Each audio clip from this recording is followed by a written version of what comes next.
Hello, Dave here with emergencyprepguy.com. I appreciate you stopping by.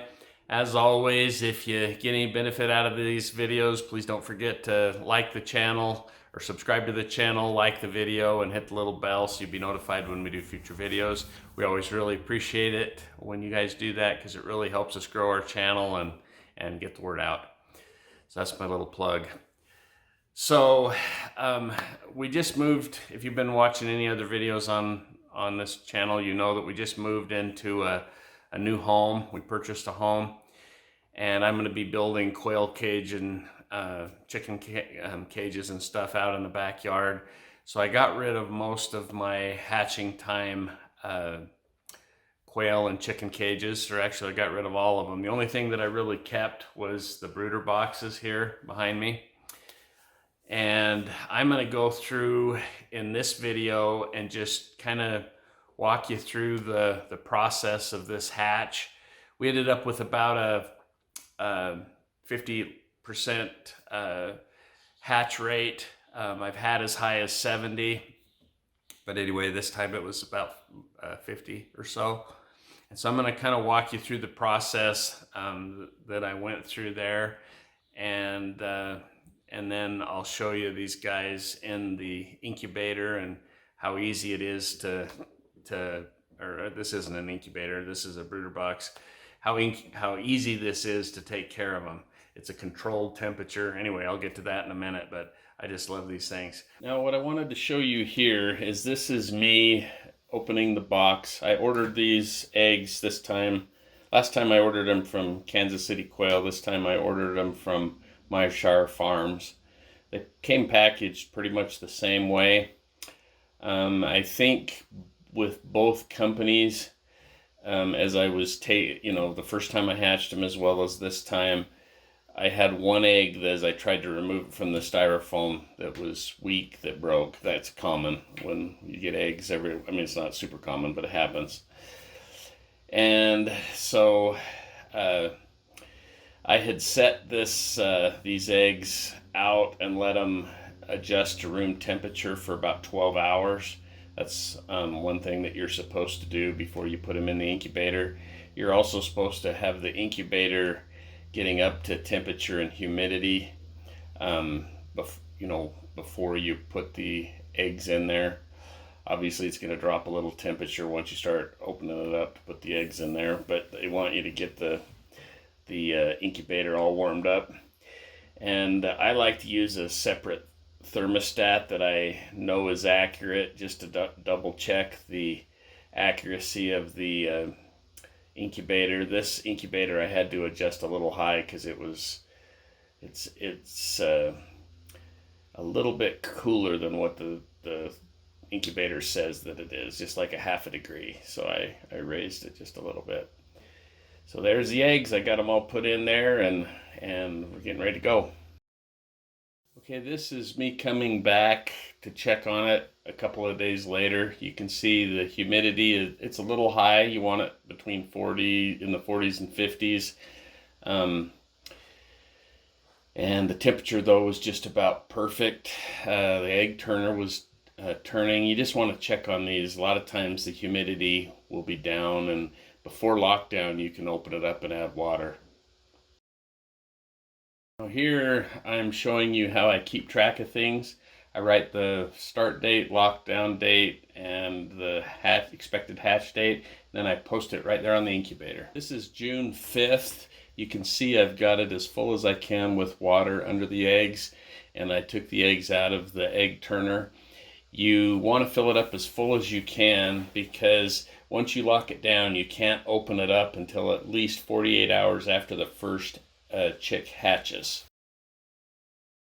Okay, this is June 8th, hatch day. You can see there are little ones in there that have hatched out. There's a little sickly one there that we saw a minute ago. A lot of times they look like that when they hatch, but they're perfectly healthy. The first time I hatched them, I kept thinking, oh, that one's gonna die. But that's just, they're really, really weak when they first, it's exhausting for them to break out of the egg. That little one that was looking sickly actually ended up not actually being sickly, and he didn't make it. But they all look like that when they first get out of the egg. Okay, I just moved the quail. Today's the day I moved them from the incubator to the hatching time brooder box.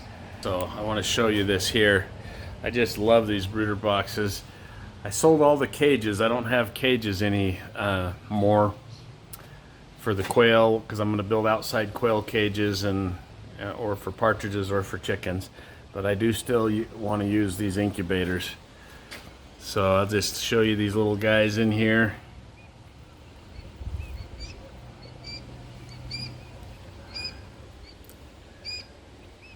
I just put them in, and they figured out the water and the food right up off the bat. They all look pretty healthy, and they're just running around happy as a clam. So I just love these things, how that's all temperature controlled, a lot better than a brooder box with a heat lamp.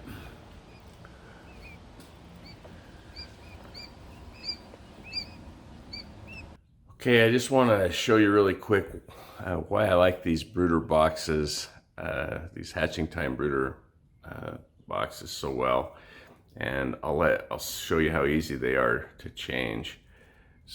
If you look at them here,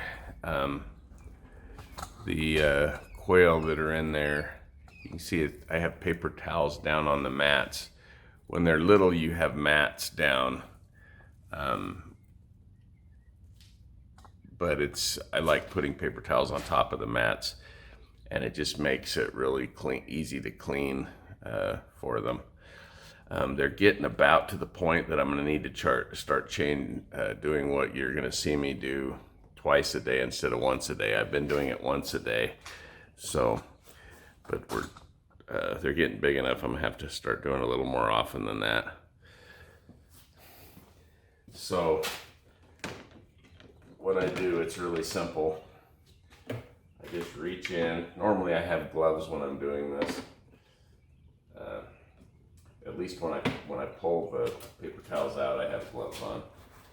They're not quite big enough. I don't think I have to worry about them jumping out yet. But that happens. When they get big enough, they start trying to jump out when you open this. But hey, little guy. So basically, I'm just going to recover the nasty paper towels with clean paper towels. And then looks like that feeder needs filled up. This one's still got a lot. Yeah. So I'll do that feeder in a minute. And over here, that water's still got a lot, but I need to put more paper towels in. There are some paper towels that just, when you tear them, they fit just perfect in there. The kind we bought this time, kind of have to overlap them. They don't fit exactly like the other ones did. But we can't remember what brand we bought that fit so well. Okay, so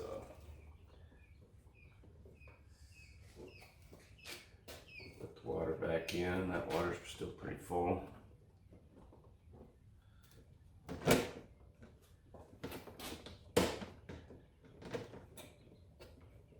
This water needs to be changed, or needs to be refilled.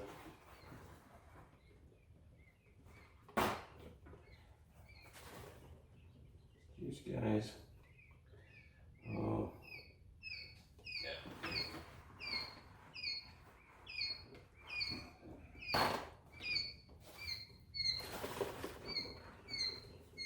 Good job, guys. There you go. And to fill it up, these are the little temporary waterers until they're big enough, tall enough to reach the water back there. And this is their automatic watering system when they can reach it. So what I've been doing is just grabbing water like that out of there, and then just turning this over. It makes it real quick and easy to fill their water. I just put it in here, put the lid back on, and I just gotta go get some feed to put on them.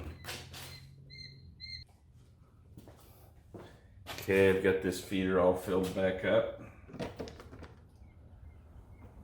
And that's pretty much it. Like I said, the first week you can get away with doing all that about once a day. They get in here and eat as well, and they do poop in here a little bit. So probably about once a week. I'll probably do it tomorrow or the next day. Basically, you just pull the tray out and scrape any poops off that are in there and throw them away. That's the only thing that's kind of a pain, because if you pull this tray out, they can jump through where they would jump through to eat. And so you have to block all those before you pull the tray out, but it's really not that big a deal. I usually just take these doors like this and block each one, and that keeps them from being able to jump in. It's real easy. So I'm going to show you again now with just that little, just changing the paper towels. Look at how clean everything looks and sanitary. It's really slick. I'm going to have to start doing that twice a day though, instead of once a day. And once the paper towels get to a certain, 4 or 5 of them, then I just put some gloves on and I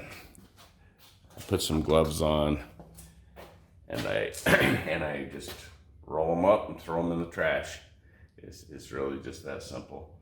The other thing I like about this brooder system is, compared to the heat lamp type system, where which is kind of a fire hazard for one thing, and also you're having to adjust their temperature by either changing the light bulbs or changing the distance from the heat lamp.